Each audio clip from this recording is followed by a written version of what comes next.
I want to start with a photograph because a photograph is where this whole terrible thing really begins, weeks before a single shot was fired. A couple of weeks before Christmas in 1929, a tobacco farmer here in our county loaded up his whole family, his wife and all 7 of his children, and drove them into town into Winston-Salem, and did 2 things that a poor dirt farmer in those days simply did not do. He bought every one of them brand new clothes, and then he took them to a photographer's studio and had a formal family portrait made. All 9 of them posed, and still in their fine new outfits looking into the camera. For a family like that in the time, that was an extravagance close to unthinkable. New clothes for 9 and a studio portrait on top of it 2 months into the Great Depression when nobody had 2 nickels to rub together. People who knew them couldn't make sense of it. And there was no sense to be made of it, not then. The sense only came later, and when it came, it was the worst kind of sense there is. Because on Christmas Day, a couple of weeks after that picture was taken, that same man killed his wife and 6 of his 7 children, and then walked off into the woods and killed himself. And they buried the family in the very clothes they'd worn for the photograph. He had their picture made first. He dressed them up and sat them down and had them preserved, and then he destroyed them. To this day, near 100 years on, nobody knows why he did either thing. The photograph survives. You can look at it. 9 faces looking back at you, and one of them already knew. Ready. But I'll tell you, that's not even the part of this story that has sat on our county like a stone all these years. The killing was a horror, and horrors happen. The part that's never quite let us go is what we did afterward. Because within days of that Christmas, this community took the worst thing that had ever happened to it and turned it into something you could pay a dime to walk through. And I know exactly how that felt, the dime in your hand and the door in front of you, because when I was a boy, my own people took me to see it. So let me tell you the whole of it, the way it's been handed down to me and the way I saw the tail end of it with my own eyes. This is Stokes County up in the Piedmont of North Carolina, rolling red clay country, tobacco country. Germantown Brook Cove. Little farming communities strung through the hills. In 1929, it was a hard place to be poor, and nearly everybody was. You raised tobacco and you raised children, and you went to church, and you got by, or you didn't. The crash had come that fall, that October, and though it took a while for the full weight of the Depression to settle down onto the back roads, you could already feel the cold of it coming. Folks were scared about money in a bone-deep way, and the Lawsons were one of those farming families, no different from 100 others. Charlie Lawson was the father Charles, but everyone called him Charlie, 43 years old, a tobacco farmer with his own place. And here is the thing that you have to understand, the thing that makes this so much harder to hold than if he'd been some known brute. By every account anybody ever gave, Charlie Lawson was a good man, a respected man. He worked hard. He provided. He wasn't a drinker. He wasn't known to be cruel to his wife or his children. He went to church. He was in the eyes of his neighbors exactly the kind of steady, decent family man you'd hold up as an example. There was no warning in him. That's the part that's haunted this county more than the blood. Not that a monster did a monstrous thing, we could almost understand that. But that a good and ordinary man, a man like your own neighbor, like your own self, did this. And gave no reason. And maybe had no reason that a sane mind could hold. His wife was Fanny, 37. And there were the 7 children. The oldest was Arthur, 16, a boy, already half a man, doing a man's work on the farm. Then Marie, 17, no, I have that backwards. Marie was the oldest girl at 17, and Arthur, 16, the two big ones. Then Carrie, 12. Maybell, some spelled it, who was 7. The little boys James, 4, and Raymond, 2. And the baby Mary Lou, just a few months old, still in arms. 9 of them in that photograph. Charlie and Fanny and 7 children from a baby up to near grown. Hold them in your mind, because in a moment they become a number. The murdered Lawson family, and they were not a number.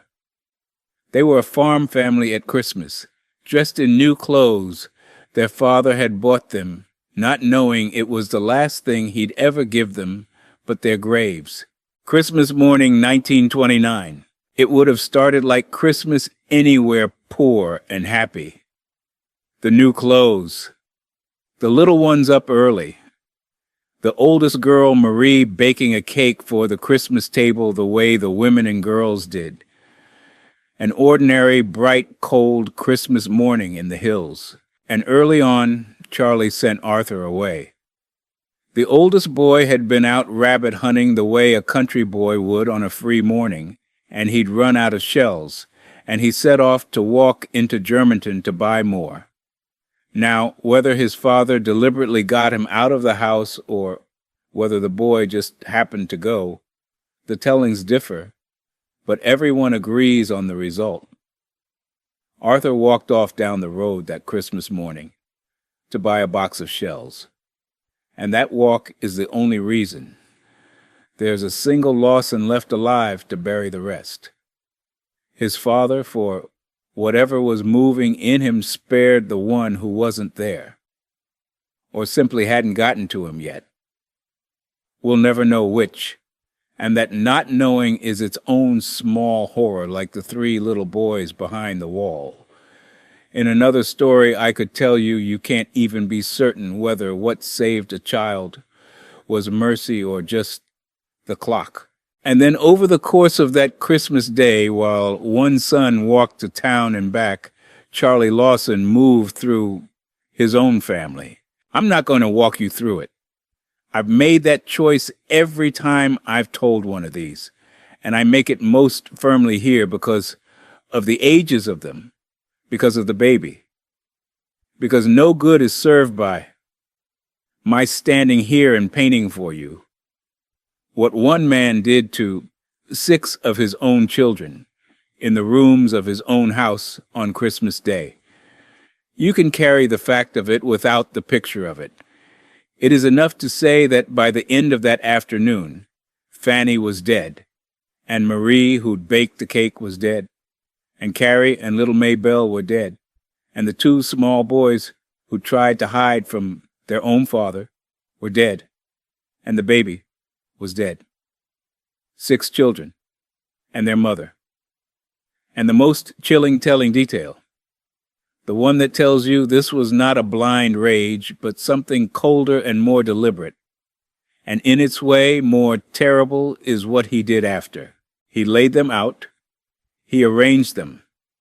He crossed their arms over their chests, and he put pillows beneath their heads. And for the 2 girls he'd killed out by the tobacco barn, where there were no pillows, he placed stones beneath their heads instead. He posed his murdered family the way you'd lay a body out for a wake for a viewing with care, with a kind of awful tenderness. The same hands that did it then tended to it. I have turned that over my whole life, and I cannot get to the bottom of it. A man does not, in a fit of madness, pause to fold his dead children's arms and pillow their heads.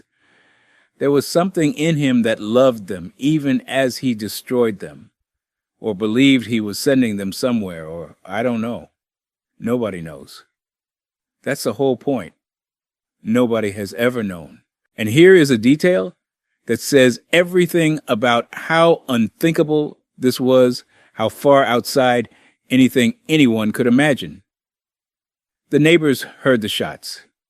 Of course they did, out in that quiet country. And they thought nothing of it.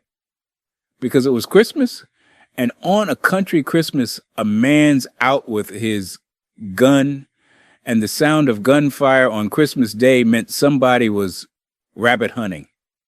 They heard a family being killed, and they heard the holiday. That's how impossible it was. The mind simply could not put the sound to the deed.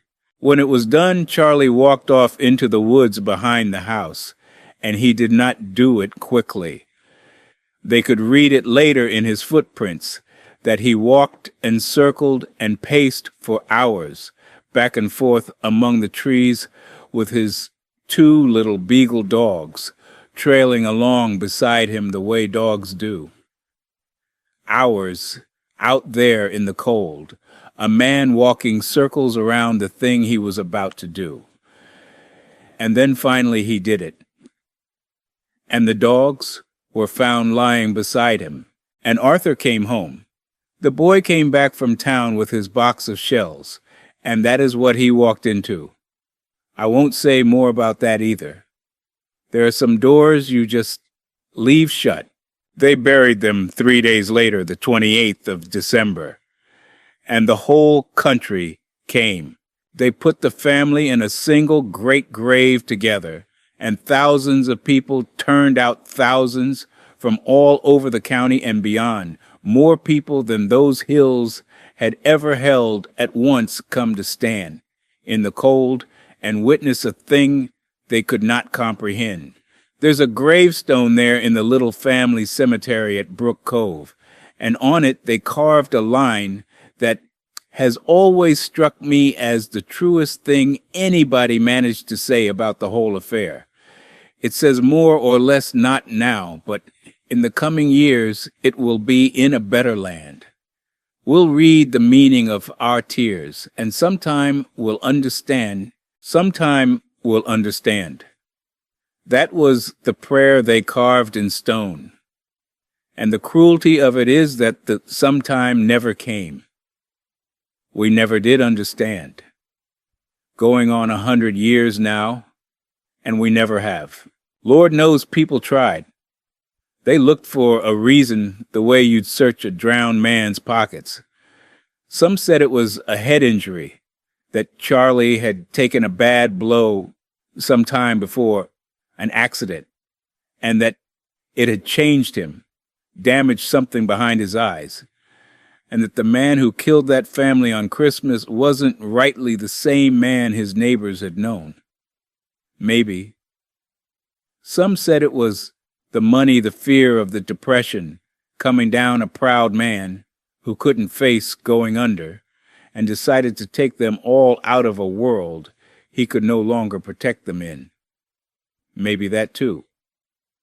And decades later, long after, a writer who dug deep into it put forward a darker theory still, that there had been a terrible secret in that house, that the oldest girl had been wronged by her own father and was carrying a child by him, and that he did it all to bury the shame.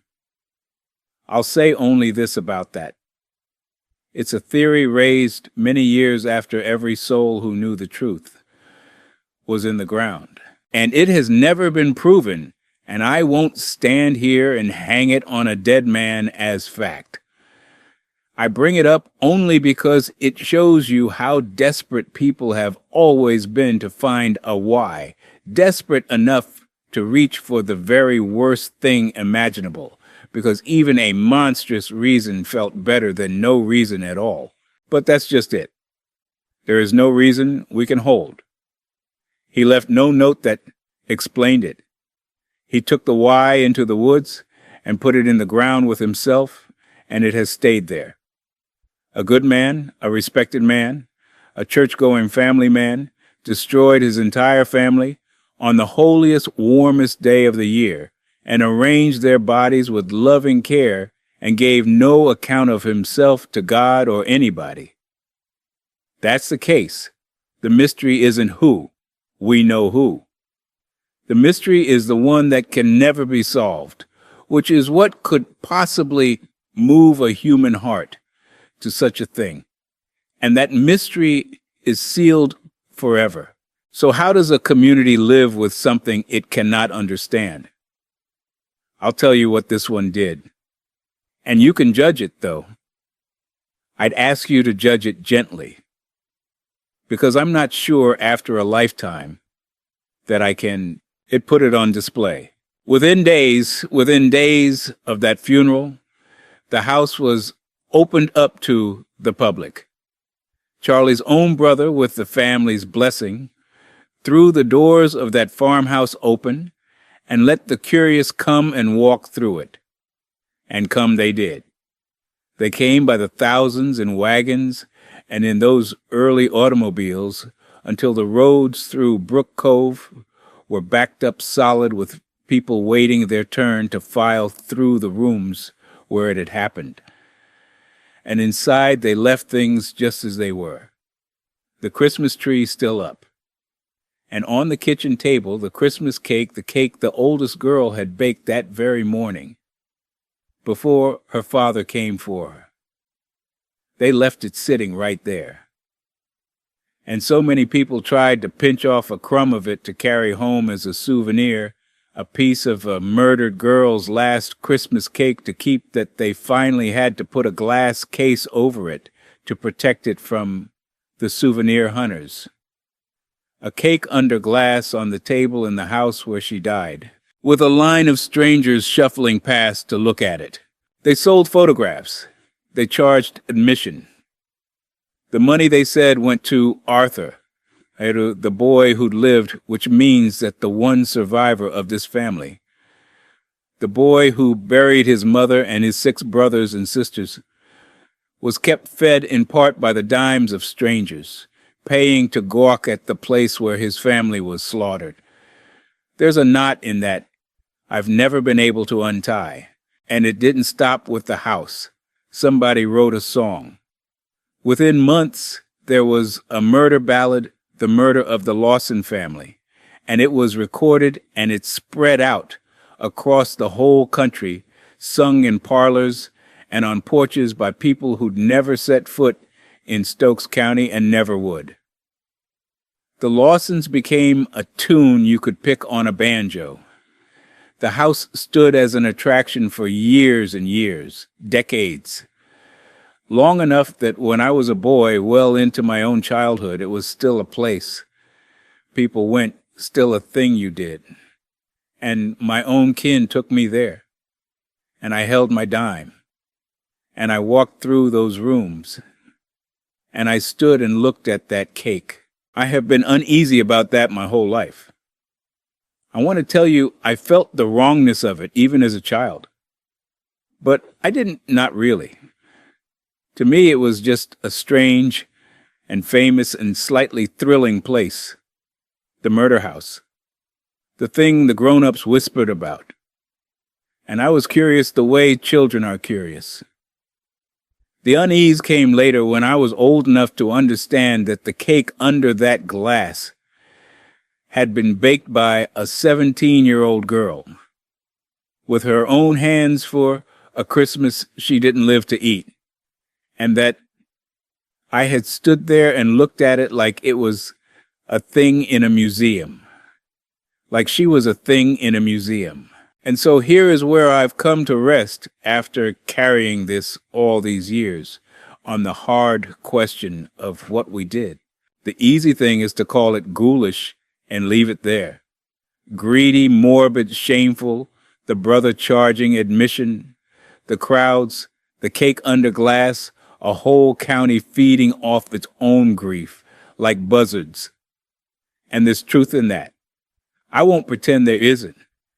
There was money in it, and there was a low appetite in it, the same appetite that slows every car down past a wreck on the highway. But I've come to think it was something else too underneath, or alongside. Because I've had a long time to wonder why people really came. Why they waited in those backed up roads in the cold. Why they wanted so badly to walk through those rooms. Why a grown man would carry home a crumb of a dead girl's cake. I think it's because you cannot bury a why. You can bury a body. They buried 9 of them in the cold, 3 days after Christmas, and they had a grave to stand at. But there was no grave for the question. There was no funeral for the reason. And the reason was the thing nobody could live with. That this could happen here to a good family at the hand of a good man for no cause anyone could name. That kind of thing with no handle on it, no explanation. To grip it floats loose in a community, and it terrifies people in a way that even the deaths don't. Because if there's no reason, then it could be anyone. It could be the man down the road. It could be your own father. It could, God forbid, be you. And so I think the line, "The Cake Under Glass," the song, I think it was a clumsy, mercenary, a deeply human attempt to do the one thing that couldn't be done, to get a handle on it, to turn a thing that had no shape into a thing you could walk through, room by room, with a beginning and a middle and an end, even if the end was just a cake, to make it a story you could stand inside of for a dime and then walk back out of into the daylight alive. People couldn't understand it, so they did the next nearest thing. They went and looked at it over and over the way your tongue goes back to a sore tooth, trying to make the senseless feel a little less senseless by sheer familiarity. It didn't work. It never could. But I understand the reaching now in a way I couldn't as a boy with my dime. I'm an old man now, older than Charlie Lawson ever got to be. The house is long gone. The crowds quit coming the way crowds do, and the building came down at last. And there's no murder house to tour anymore, just a place in the country where one used to be. Arthur, the boy who lived, he didn't get much of a life out of his terrible luck. He grew up and he married, and just 16 years after he walked home from town with that box of shells, he was killed in a car wreck in 1945. The one who survived the slaughter died young anyway on a road. And there's a grim arithmetic in that I've never liked to dwell on. What's left is the grave at Brook Cove, with its promise that sometime we'll understand a promise that's gone unkept for a century. What's left is the ballad still sung here and there by people who don't know it was real. And what's left, the thing I keep coming back to, is the photograph. Because of all the looking this county did, all the gawking and the dimes and the cake under glass, there was only one kind of looking that was ever worth a thing. And it's the looking he gave us himself without meaning to. He had their picture made first. He dressed them up and sat them down and had them preserved 2 weeks before he destroyed them for reasons known only to whatever was moving in him. And so we have them. Not the rooms where they died, not the cake she didn't eat. We have them all 9 in their new clothes, looking back at the camera alive. The mother, the big boy who'd live and the big girl who wouldn't. The 2 middle girls. The 2 little boys who'd hide. The baby in her mother's arms. The murder house only ever showed us where they ended. The photograph shows us that they were. And maybe that's the only looking that was ever any good. Not at the place it happened, but at the faces the way they were before. So that what we remember isn't a crime scene with a cake in it, but a family. So I'll do the last thing left to do. I'll say their names and let the photograph, and not the murder house, be how we keep them. Fanny, Marie, Carrie, May Bell, James, Raymond, and the baby Mary Lou. Sometime the stone says we'll understand. We haven't yet. But we can still look at the picture he left us and see them whole, and that will have to be enough, because it's all we were ever going to get.